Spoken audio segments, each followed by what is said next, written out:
There's a big difference between letting people do something for themselves and saying men should be dangerous. By dangerous, that implies I should be ready to threaten someone, to hurt somebody. No, you should be capable of it. But that doesn't mean you should use it. There's nothing to you otherwise. Like if you're not a formidable force, there's no morality in your self-control. If you're incapable of violence, not being violent isn't a virtue. People who teach martial arts know this full well, right? If you learn a martial art, you learn to be dangerous, but simultaneously you learn to control it. Both of those come together.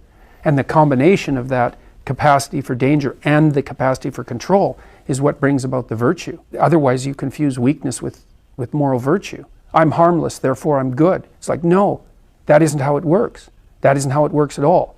If you're harmless, you're just weak. And if you're weak, you're not going to be good. You can't be, because it takes strength to be good. It's very difficult to be good. Do you think men are important?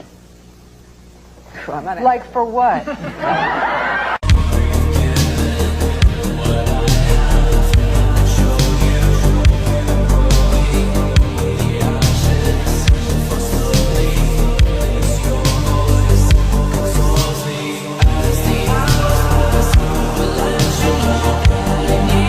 You give them this message that it's okay to be a man. It's not okay. It's necessary. What the hell are we going to do without men? You look around the city here, you see all these buildings go up. These men, they're doing impossible things. They're under the streets, working on the sewers. They're up on the power lines in the storms and the rain. They're keeping this impossible infrastructure functioning, this thing that works in a miraculous manner. They work themselves to death, and often literally. The gratitude for that is sorely lacking, especially among the people who should be most grateful. You see university professors, especially of the social justice bent, who are among the most protected and privileged people that the world has ever produced. They take everything they have for granted, failing to understand entirely that there's a massive infrastructure of unbelievably hard working class men breaking themselves in half on a regular basis, making sure that everything that always breaks works.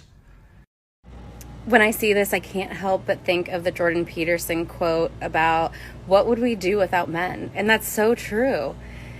We wouldn't have probably 90% of the infrastructure that we have without men. Do not believe in what the world is trying to tell you, that masculinity is toxic.